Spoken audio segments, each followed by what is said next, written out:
नमस्कार। कुलमान घिसिङ हटाउनलाई 3 दलीय शीर्ष नेताहरू बैठक बसे लगात्तै 1 घण्टा पछाडि कुलमान घिसिङ हटाइयो।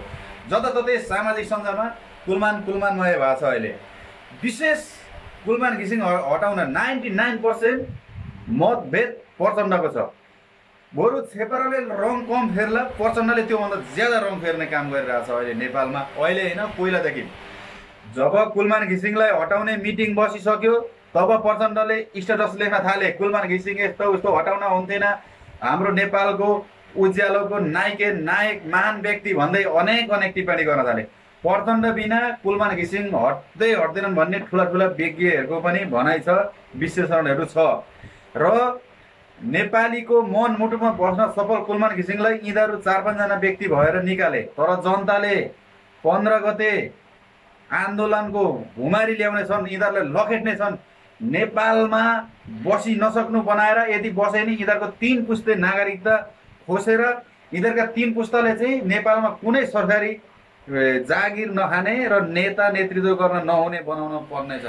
यिनीहरूको सम्पत्ति जति पनि छ नेपाली जनताहरू लुटेको, खुन पसिना लुटेको सबै जफत गरेर सरकारीकरण गर्नुपर्छ र कति 25-26 अर्ब खर्ब ऋण चाहिँ असुल गर्नुपर्छ। यिनीहरूको सम्पत्ति जफत गरेर यिनीहरू भनेका नेपालका नालायकहरू हुन्।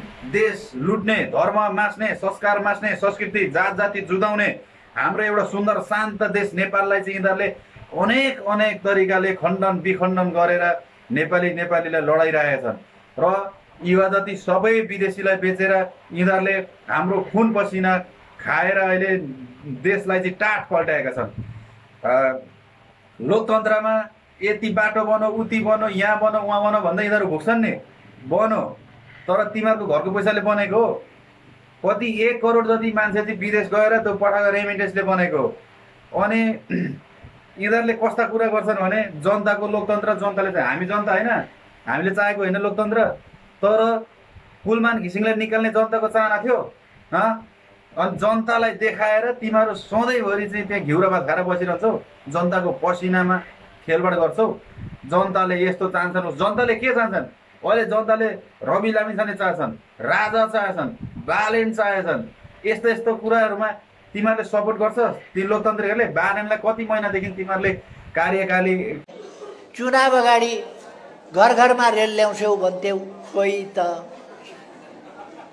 घरमा रेल ल्याएर अनि तपाईँको घर चाहिँ कता उछिटिन्छ नि?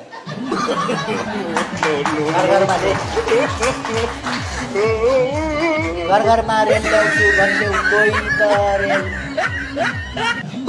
घरमा हवाईजहाज ल्याउँछु भन्थ्यौ, कोही त हवाईजहाज। घरमा पानी जहाज ल्याउँछु भन्थ्यौ, घट्याएको देउसीमा एमालेलाई भनेको।